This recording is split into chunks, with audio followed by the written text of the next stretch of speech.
My dear students, আমি তোমাদের Shubhadeep sir. Welcome back to my channel digital coaching class. যারা এবছর মাধ্যমিক দিয়েছো এবং যারা উচ্চ মাধ্যমিক দিচ্ছ, প্রত্যেককে আমি ওয়েলকাম জানাচ্ছি। তোমরা ভালো করে পরীক্ষা দাও, আশা করছি প্রত্যেকটা পরীক্ষা তোমাদের ভালো হয়েছে এবং যারা দিচ্ছ ভালো হচ্ছে। আমি আশা রাখবো প্রতিটা পরীক্ষায় তোমরা ভালো মতো রেজাল্ট করবে। আজকে আমরা মেনলি আলোচনা করব এবছর যারা মাধ্যমিক দিয়েছো সেই মাধ্যমিক ভৌতবিজ্ঞানের প্রশ্ন উত্তর নিয়ে।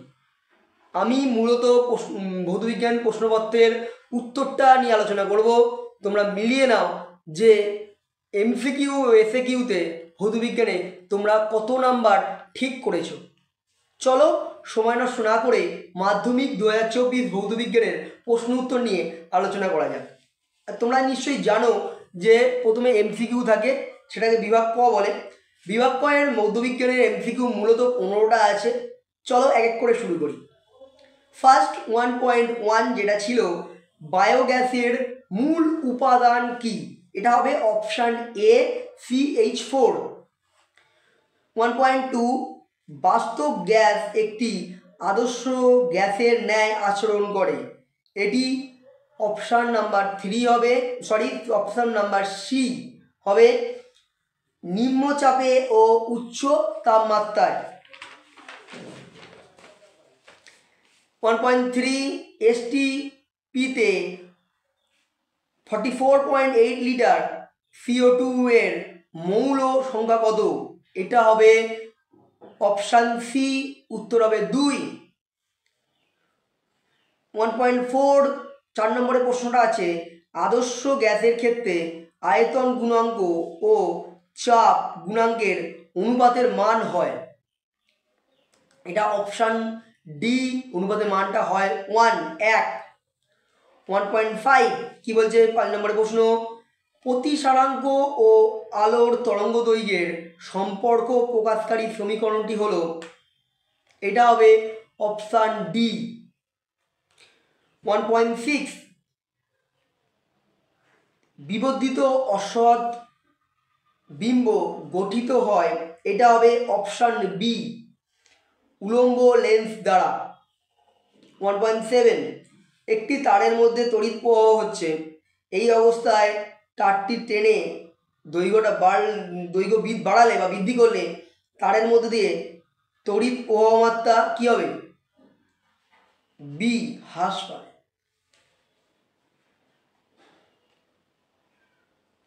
1.8 5 অ্যাম্পিয়ার তড়িৎ প্রবাহ মাত্রা কোনো পরিবাহীর মধ্য দিয়ে 30 সেকেন্ডে সময়ে প্রবাহিত হলে মোট প্রবাহিত আধান হবে কত, মোট প্রবাহিত আধান হবে অপশান, উত্তর হবে অপশান বি 150 কুলম্ব।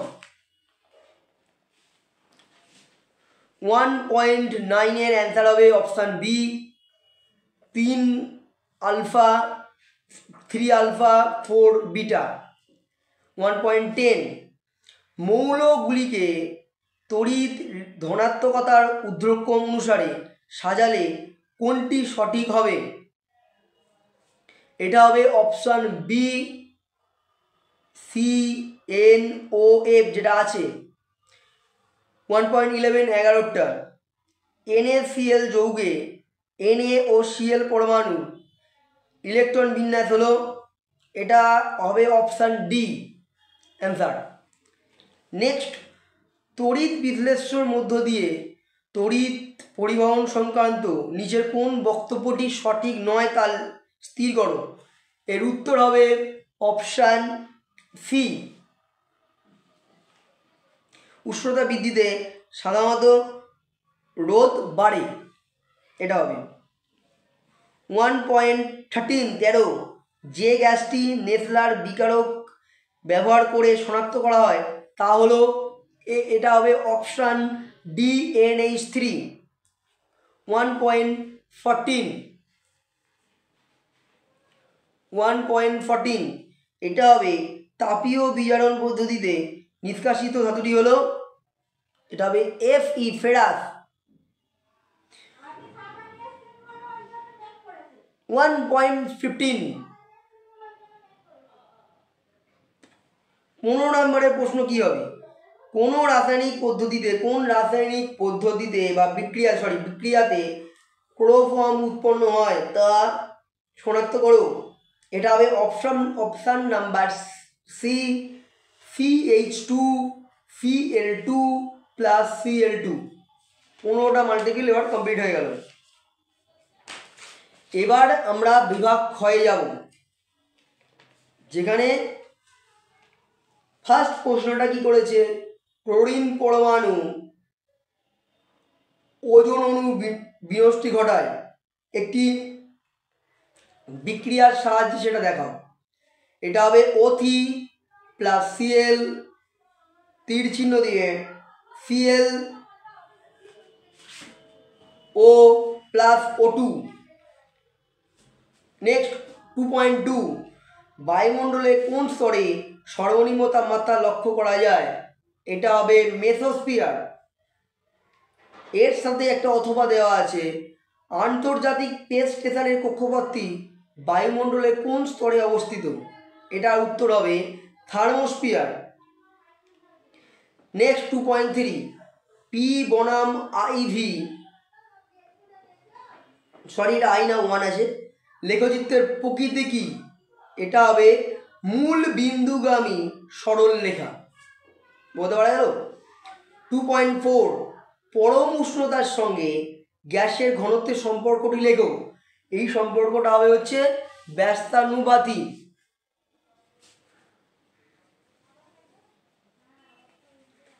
এটা হবে ব্যস্তানুপাতি।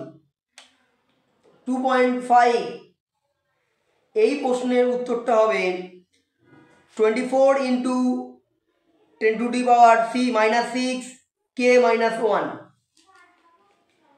অথবা এখানে একটা অথবা দিয়ে আরেকটা প্রশ্ন আছে, কোন সূত্র থেকে গ্যাসের আয়তন প্রসারণ গুণাঙ্কের মান পাওয়া যায়? এটা হবে হচ্ছে চার্লসের সূত্র।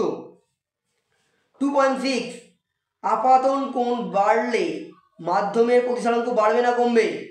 এটি বাড়বেও না কমবেও না, একই থাকবে উত্তর। 2.7, উত্তর লেন্স থেকে F ও 2F দূরত্বের বস্তু লাগলে এর প্রতিবিম্ব কোথায় গঠিত হবে? এর উত্তরটা হবে 2F এর বাইরে গঠিত হবে। তাহলে 2.8 এর উত্তরটা হবে 3। 2.9, বাল্যচক্রের ঘূর্ণনের অভিমুখ কোন সূত্র দ্বারা নির্ণীত হয়? এটা হবে ফ্লিমের বাম হস্ত নিয়ম দ্বারা।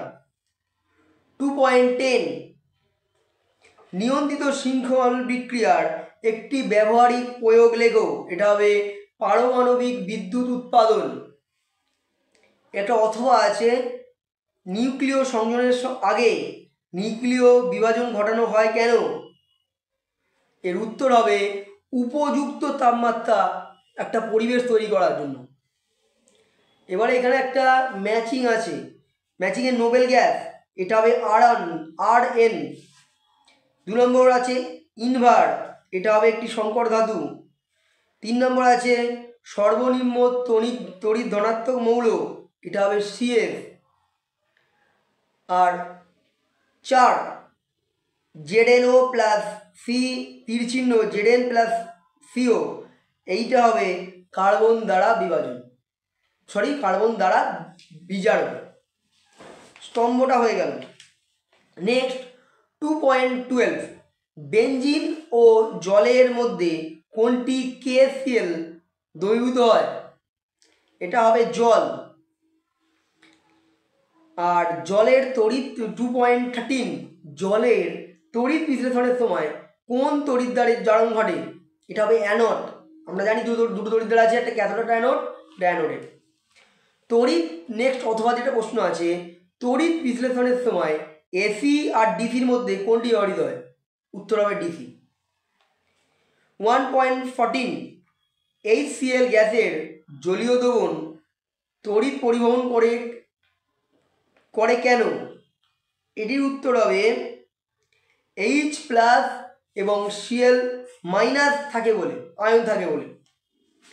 1.15, অ্যামোনিয়া থেকে উৎপন্ন একটি জৈব সারের নাম ও সংকেত লেখো। অ্যামোনিয়া থেকে উৎপন্ন একটি জৈব সারের নাম হচ্ছে ইউরিয়া এবং তার সংকেত হচ্ছে CO ব্র্যাকেট দিয়ে NH2 ব্র্যাকেট ক্লোজ। এর একটা অথবা আছে, কি প্রশ্ন? সিলভার নাইট্রেটের জলীয় দ্রবণে H2S গ্যাস চালনা করলে যে কালো রঙের অধক্ষেপণ পড়ে তার সংকেত লেখো। এর সংকেতটা হবে Ag2S। 2.16 মেলামাইন প্রস্তুতের জন্য কোন যৌগ ব্যবহৃত হয়? এটা উত্তর হবে ইউরিয়া। 2.17 C2H6O সংকেত দ্বারা যে দুটি ভিন্ন কার্যকারীমূলক যুক্ত জৈব যৌগ চিহ্নিত করা হয় তার নাম কি? একটা হবে মিথাইল অ্যালকোহল আর একটা হবে মিথাইল ইথার। আশা করছি তোমাদের MCQ এবং FAQর পুরো প্রশ্নই আমি উত্তরটা দিতে পেরেছি। তোমরা এগুলো ভালো করে মিলিয়ে দেখো তোমরা কি করে এসেছো আর উত্তরটা কি হয়েছে। এক্ষেত্রে তোমরা নিজেরাই বুঝে যাবে শর্ট প্রশ্ন তোমার কত নাম্বার পেতে পারো। যদি ভিডিওটি ভালো লাগে অবশ্যই লাইক করো, যদি বুঝতে না পারলে আমাকে কমেন্ট করে জানাও, অবশ্যই আমি উত্তর দেওয়ার চেষ্টা করব, তোমাদের সমাধান করার চেষ্টা করব। এবং তুমি যদি এই ভিডিওটা নতুন দেখে থাকো তাহলে অবশ্যই চ্যানেলটিকে সাবস্ক্রাইব করে রাখো, আরও অনেক নতুন নতুন ধামাকা আসতে চলেছে, সেগুলো কিন্তু তোমরা মিস করবে। আর পাশের বেল আইকনটা অবশ্যই বাজিয়ে দাও, তাহলে আমার আপলোড করা ভিডিও সঙ্গে সঙ্গে তুমি পেতে পারবে। চলো তোমরা অ্যান্সারগুলো মেলাতে থাকো, ফিরে আসছি আমি আরও একটা নতুন ভিডিও নিয়ে।